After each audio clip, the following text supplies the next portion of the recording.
എന്റെ പ്രിയപ്പെട്ടവരെ, നിങ്ങൾ എപ്പോഴും അനുസരണയോടെ വർത്തിച്ചിട്ടുള്ളതുപോലെ എന്റെ സാന്നിധ്യത്തിൽ മാത്രമല്ല, ഞാൻ അകന്നിരിക്കുന്ന ഈ സമയത്തും പൂർവാധികം ഭയത്തോടും വിറയലോടും കൂടെ നിങ്ങളുടെ സ്വന്തം രക്ഷയ്ക്കു വേണ്ടി അധ്വാനിക്കുവിൻ. എന്തെന്നാൽ തന്റെ അഭീഷ്ടമനുസരിച്ച് ഇച്ഛിക്കാനും പ്രവർത്തിക്കാനും നിങ്ങളെ ഉത്തേജിപ്പിക്കുന്നത് ദൈവമാണ്. എല്ലാ കാര്യങ്ങളും മുറുമുറുപ്പും തർക്കവും കൂടാതെ ചെയ്യുവിൻ. അങ്ങനെ നിങ്ങൾ നിർദോഷരും നിഷ്കളങ്കരുമായി തീർന്ന് വഴിപിഴച്ചതും വക്രതയുള്ളതുമായ തലമുറയുടെ ഇടയിൽ കുറ്റമറ്റ ദൈവമക്കളാവട്ടെ. അവരുടെ മധ്യേ ലോകത്തിൽ നിങ്ങൾ വെളിച്ചമായി പ്രകാശിക്കുകയും ചെയ്യട്ടെ.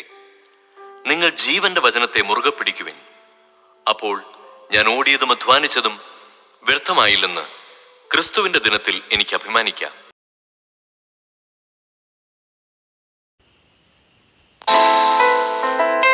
ഞാൻ ചെയ്തതെല്ലാം അവൻ എന്നോട് പറഞ്ഞു എന്ന ആ സ്ത്രീയുടെ സാക്ഷ്യം മൂലം പട്ടണത്തിലെ സമരിയക്കാരിൽ അനേകർ അവനിൽ വിശ്വസിച്ചു.